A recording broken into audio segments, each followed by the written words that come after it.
Widya melangkah masuk ke dalam ruangan tersebut, menggenggam tangan sang ayah agar melepaskan cengkeraman tangannya dari kerah sang ibu. Lepasin, Pak. Lepas. Laki-laki sejati nggak akan menggunakan tangannya untuk menyakiti perempuan. Haris langsung menyentak tangannya dari kerah kemeja Anggun dan melepaskan mantan istrinya itu begitu saja. Tahu apa kamu, anak haram? Tanya Haris begitu saja pada Widya. La tidak bisa menahan lagi amarah yang terpendam selama ini. Widya tersentak, air matanya meluncur begitu saja saat sang ayah mengatainya sebagai anak haram. Pepa, ya, seru Haris lantang. Kamu itu anak hasil selingkuhan, Bun. Mama kamu itu selingkuh di belakang papa waktu hamil kamu. Kamu anak mantan pacar ibumu itu. Mas, seru Anggun tidak terima. Aku nggak pernah selingkuh. Haris berdeci. Maling mana ada yang mau ngaku, Anggun. Bisa penuh penjara ini kalau ada penjahat yang setiap sebentar membuat pengakuan. Tangan Anggun terkepal di samping tubuhnya. Tidak terima akan ucapan oleh mantan suaminya ini. Tuduhannya sungguh tidak berdasar. Saat itu ia memang tidak sengaja berpapasan dengan mantan pacarnya ketika hendak pulang dari pasar. Flashback on, loh, Anggun, kamu ngapain di sini? Anggun yang kala itu sedang duduk di sebuah kursi sekitaran pasar mendongak ke arah sumber suara. Kakak Rian. Iya, ini aku. Kemana suami kamu? Kenapa sendirian hamil besar seperti ini? Anggun tersenyum samar. Suami aku lagi kerja, Kak. Biasalah, jadwal praktiknya padat. Kak Rian sendiri ngapain di sini? Seniornya di sekolah dulu mengangkat tentengan belanjaannya di depan Anggun. Ini, aku disuruh mama belanja. Besok di rumah ada arisan keluarga, jadi, ya beginilah. Anggun terkekeh. Rajin banget, Kak. Efek dari mama Kak Rian yang nggak punya anak perempuan tuh tapi untung anak laki-lakinya yang ganteng ini bisa diandelin. Anak mama memang baik hati banget deh. Rian pun tertawa renyah. Baik hati tapi kamu tinggal pergi. Percuma ganteng kalau akhirnya ditinggal nikah sama pacarnya. Tragis. Ya. Anggun langsung salah tingkah diungkit soal hubungan mereka. Anggun nggak ninggalin Kak Rian, ya. Tapi kakak aja yang nggak pernah ada kabar sejak lulus sekolah. Mentang-mentang kuliah di Jogja, jadi lupa yang di Jakarta. Kan kayak digantungin, mending cari yang pasti. Itu hanya alasan Anggun saja. Jika tahu nasib pernikahannya akan sepedi ini, tentu ia akan memilih untuk melanjutkan pendidikannya. Lagi pula ia lumayan berprestasi, tidak sulit baginya untuk melanjutkan kuliah. Hanya saja memang mungkin terkendala biaya. Adik-adiknya juga butuh sekolah, tidak mungkin ia egois menuntut orang tuanya untuk menguliahkannya. Iya, sorry. Aksesnya agak lumayan susah, Gun. Nggak semudah sekarang yang semuanya bisa serba HP. Aku mau hubungin kamu kemana juga susah. Kabarnya kamu pindah rumah waktu itu. Aku nggak tahu alamat baru kamu. Pas usaha cari, kamunya udah dinikahin sama laki-laki lain. Anggun tersenyum kikuk. Memang jalannya mereka saja yang tidak bisa bersama. Itu namanya belum jodoh, Kak. Kalau belum, apa suatu saat bisa jodoh? Kak, Rian makin tertawa renyah saat itu. Inilah yang sangat dia suka dari Anggun, terlihat menggemaskan walau ia sedang memberengut sebal. Becanda, Anggun. Rumah kamu di mana? Bareng aja gimana? Anggun langsung menggeleng. Nggak usah, Kak. Rumah aku deket-deket sini, kok. Sejenak Rian perhatikan raut wajah Anggun yang sedikit pucat. Terlihat sekali kalau perempuan itu keletihan. Tanpa izin, ia berinisiatif untuk mengambil belanjaan mantan kekasihnya tersebut yang ia letakkan di samping kursi dan membawanya begitu saja. Kak, mau dibawa kemana belanjaan aku? Aku anterin aja deh. Lihat kamu kecapean begitu, nggak tega aku. Nanti kalau lahiran di jalan gimana? Rian pun berjalan lebih dulu, mau tidak mau Anggun mengekorinya dari belakang. Kak, iya, aku di sini. Pelan-pelan lo ini aku jalannya. Rian kemudian memelankan langkah, berjalan mensejajari Anggun dan membawa perempuan itu menuju mobilnya. Begitu saja Rian mengantarkan Anggun sampai ke depan rumahnya. Menurunkan semua belanjaannya dan bahkan membukakan pintu mobil untuk mantan kekasihnya tersebut. Ia hanya tidak tega melihat perempuan hamil yang bahkan untuk berjalan saja kesusahan. Di sini ternyata rumah kamu. Lumayan dekat sama komplekku, Gun. Sejauh ini jaraknya dari pasar kamu bilang dekat. Lain kali minta antar sama suami kamu kalau mau ke pasar. Bahaya sendirian seperti itu. Iya, Kak. Tadi kebetulan aku cepat-cepat soalnya mumpung anak-anak pada sekolah. Oh, udah pada sekolah, iya. Lia, playgroup. Ya, sudah. Aku pamit, ya. Masak yang enak untuk suami, awas jangan keasinan. Anggun tertawa, Rian juga melemparkan senyumnya. Diam-diam, tanpa disangka interaksi mereka tertangkap oleh Haris yang sudah berada di dalam rumah. Hatinya kontan bergemuruh. Pikiran-pikiran negatif langsung saja menyerbu benaknya. Langsung saja ia cecar Anggun ketika istrinya tersebut masuk ke dalam rumah. Bagus kamu, iya. Teriak Haris dengan dada yang naik turun. Ternyata begini selama ini kelakuan kamu. Mas Haris. Kok tumben pulangnya cepat? Anggun tentu saja terperanjat kaget mendapati sang suami sudah ada di rumah. Seharusnya di jam-jam ini lelaki itu masih sibuk di poli jantungnya. Kenapa? Tanya Haris sarkas. Kaget karena ketahuan main gila. Dek. Jantung Anggun terasa diremas seketika saat Haris menuduhnya yang tidak-tidak. Apa maksud kamu, Mas? Alah. Nggak usah pura-pura sok polos dan lugu. Kamu selingkuh, kan sama mantan kamu itu? Ya Allah, Mas. Tega banget Mas Haris nuduh Anggun seperti itu. Ujar Anggun membela Divi. Anggun. Nggak sengaja ketemu Kak Rian di pasar. Dia nawarin bareng karena nggak tega lihat Anggun kepayahan bawa barang bareng. Alasan aja kamu, seru Haris tidak mau mengerti. Hatinya sudah terbakar dari kemarin-kemarin sebab Anggun selalu saja mencari masalah dengannya. Menuntut perhatiannya dan segala pengertian. Ini ternyata alasan selama ini kamu berubah banyak maunya. Dapat perhatian kamu dari laki-laki lain, iya. Anggun menggeleng keras tentu saja. Tidak terima atas tuduhan Haris. Enggak, Mas. Sama sekali enggak. Mas Haris kenapa suka nuduh Anggun yang enggak-enggak? Mana mungkin Anggun selingkuh? Bahkan waktu Anggun udah habis untuk ngurus anak-anak dan rumah. Bisa-bisanya Mas nuduh Anggun kayak gitu, Mas. Alah, banyak omong kamu. Ini baru sekali ini aku melihatnya, pasti kalian udah sering ketemu, kan di belakangku. Tuduh Haris bersikeras. Matanya langsung menyorot ke arah perut Anggun yang mewidiacit. Jangan-jangan anak itu juga bukan anakku. Lia, kan? Tubuh Anggun sampai gemetaran dituduh sedemikian rupa oleh suaminya tersebut. Dadanya sampai naik turun merasakan sesak. Tega kamu, Mas. Teriak Anggun sudah tidak tahan lagi. Ia bahkan kini memukuli perutnya sendiri. Tega kamu tuduh aku seperti itu. Bukannya menenangkan sang istri, Haris malah melangkah pergi dari rumah. Bagaimana mau betah di rumah seperti ini? Setiap pulang rumah kacau berantakan, sebagai istri juga tidak bisa menjaga penampilan. Banyak nuntut.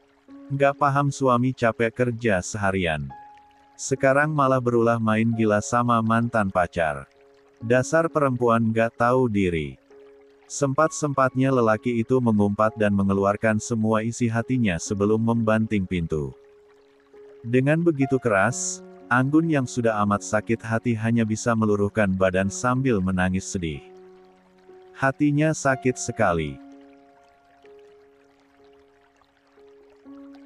Flashback off. Sudah jelas, kan kenapa sikap papa selama ini beda terhadap kamu? Tanya Haris pada Widya yang tertegun dengan air mata yang mengalir di pipinya. Sudah papa maafkan mama kamu itu dan gak langsung.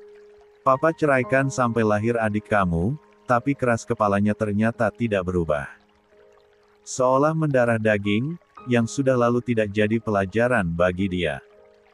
Jangan salahkan papa jika kejain hati dan mencari kenyamanan lain.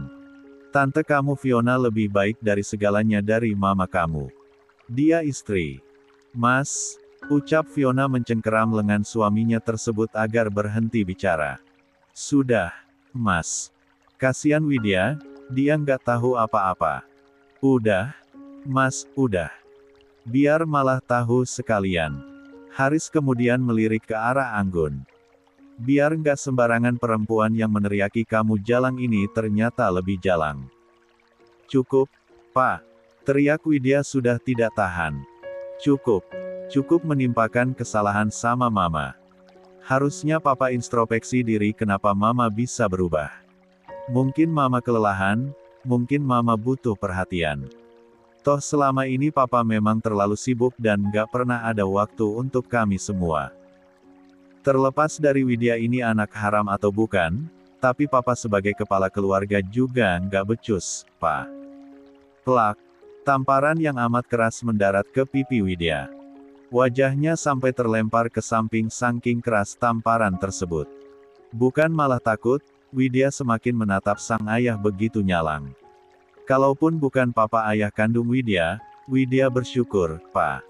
Widya bersyukur karena bukan papa yang jadi papanya Widya. Widya bersyukur nggak punya seorang ayah tukang selingkuh macam papa. Papa itu kasar. Papa itu manipulatif. Plak. Sekali lagi Haris menamparkan Widya dengan sekuat tenaganya. Telinganya bahkan sampai berdenging begitu kuat. Bahkan tanpa sadar tangan Anggun terkepal erat kala melihat putrinya ditampar begitu saja. Haris memang sering memukul Widya, tapi tidak sesering dirinya. Melihat mantan suaminya itu menamparkan anak ketiganya, entah kenapa dada Anggun tiba-tiba ikut berkobar.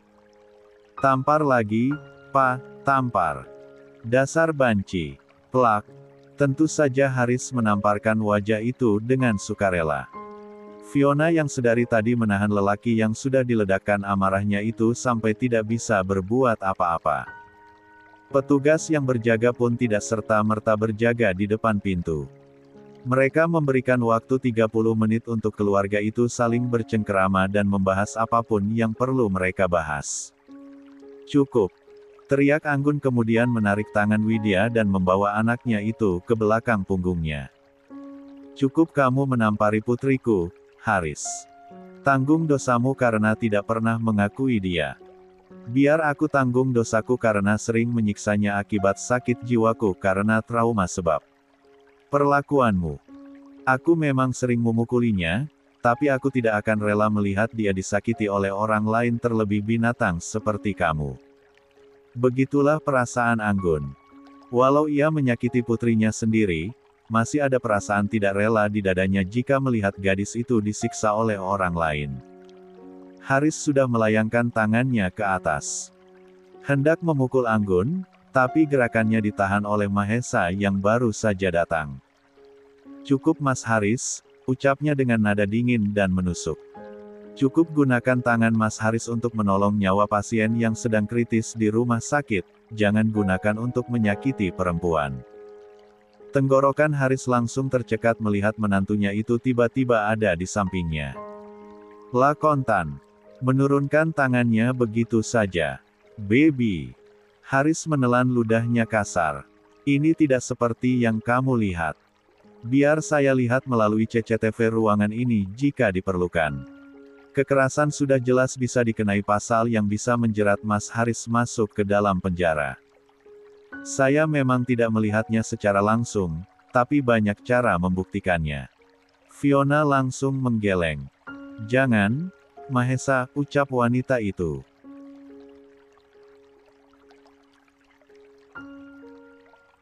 Jangan lakukan itu. Saya sebentar lagi melahirkan. Tidak mungkin jika Mas Haris harus dipenjara. Mas Haris cuma sedang terbawa emosi, Mahesa saya akan ajak dia pulang. Fiona langsung berusaha menyeret Haris dari tempatnya. Dan untung saja lelaki itu tidak menolak sebab ia pun gamang akan kehadiran Mahesa yang bagaikan hantu. Ayo, Mas. Ayo kita pulang. Di saat yang bersamaan, muncul petugas yang tadi mengantarkan Fiona, Widya dan Haris menuju sel untuk bertemu Anggun. Jam kunjungan tinggal 2 menit lagi, Pak Bu. Silahkan segera keluar setelah ini. Tahanan harus segera kembali ke selnya. Tinggal bertiga dalam sel itu. Dan Widya meminta waktu pada Mahesa agar meninggalkan mereka berdua saja. Widya ingin bicara sama Mama, Mas. Boleh? Iya. Sejenak Mahesa ragu, ia menyuruh Widya menunggunya tadi sebab ada hal yang harus diurusnya dengan pihak kepolisian. Namun Widya begitu licin melangkah lebih dulu ke tempat ibunya. Please, ucap Widya memohon. Oke. Mas tunggu kamu di luar, ucap Mahesa setelah menimbang. Ia keluar dari tempat itu setelah memberikan kecupan singkat di puncak kepala istrinya tersebut. Tinggallah berdua Widya dan Anggun di dalam sel tersebut. Ibu dan anak itu sama-sama berdiri dalam diam. Puas kamu menjarain Mama, Bun. Widya hanya diam 1000 bahasa. Entah bagaimana perasaannya saat ini, ia bahkan tidak mengerti. Sebersit. Perasaan tidak teganya muncul begitu mendengar semua yang tadi Haris ucapkan. Hanya dalam diam ibu dan anak itu berada. Hingga akhirnya satu petugas datang dan mengatakan bahwa jadwal kunjungan telah usai. Widya diberitahu untuk meninggalkan ruangan, sedangkan Anggun dengan tangan diborgol dibawa menuju tempat ia ditahan. Anggun melangkah semakin jauh, dan Widya hanya terpaku di tempatnya. Mendadak perasaannya bergemuruh, perasaannya gusar tidak menentu. Mengangkat wajahnya, Widya melihat lurus ke arah punggung Anggun yang terus menjauh. Tanpa aba-aba, kakinya seolah diperintah untuk berlari ke arah sang ibu. Ia benturkan tubuhnya pada tubuh Anggun dan memeluk tubuh ramping itu dari belakang. Mama, ucap Widya mengeratkan tangannya untuk memeluk tubuh wanita yang telah melahirkannya. Entah bagaimana perlakuan perempuan ini padanya, dalam hati kecilnya tetap memiliki rasa sayang yang tersimpan. Air mata Anggun kontan menetes tanpa aba-aba. Menitik di tangan Widya yang melingkari perutnya. Mama, ucap Widya dengan air mata yang berderai. Pulang, teriak Anggun sinis pada putrinya itu. Diam-diam ia mengusap air matanya sembarangan dengan tangannya yang terikat. Kamu ngapain peluk-peluk Mama, Bun? Bukannya kamu seneng Mama ada di sini? Widya menggeleng di balik punggung ibunya tersebut. Dan Anggun tentu bisa merasakannya. Enggak, Ma. Widya enggak pernah ingin lihat Mama di sini, ucap Widya menahan segala rasa sesak di dadanya. Entah kapan terakhir kali ia bisa memeluk tubuh ini. Rasanya sudah lama sekali. Ah, ia lupa, bahkan mungkin tidak pernah sama sekali. Pelukan yang pernah ia rasakan mungkin hanya sebuah delusi yang benar-benar terasa nyata walau sebenarnya tidak ada. Walau bagaimanapun, ia benar-benar ingin merasakan pelukan ibunya ini. Entah bagian mana yang terasa sakit dalam dirinya, ia tetap ingin bisa melihat wanita ini bahagia. Nggak usah akting sedih kamu, Widya minggir. Lepasin Mama. Widya tetap menggelengkan kepalanya. Tangannya makin mengerat perut ramping di mana tempat ia bertumbuh dan berkembang dulu. Enggak, Ma. Biarin Widya peluk Mama seperti ini sekali aja. Anak keras kepala. Sarkas wanita yang mati-matian tengah menahan ledakan air matanya tersebut. Kapan kamu nurut apa kata Mama? Hah. Bahkan sudah babak belur badan kamu nggak juga kamu paham. Widya menelan ludahnya susah payah. Menikmati kehangatan punggung yang tidak pernah ia rasakan ini. Ia bahkan tidak peduli dengan segala omelan perempuan ini. Yang ada di dalam otaknya saat ini adalah, ia tahu bahwa ibunya ini sebenarnya memperdulikan.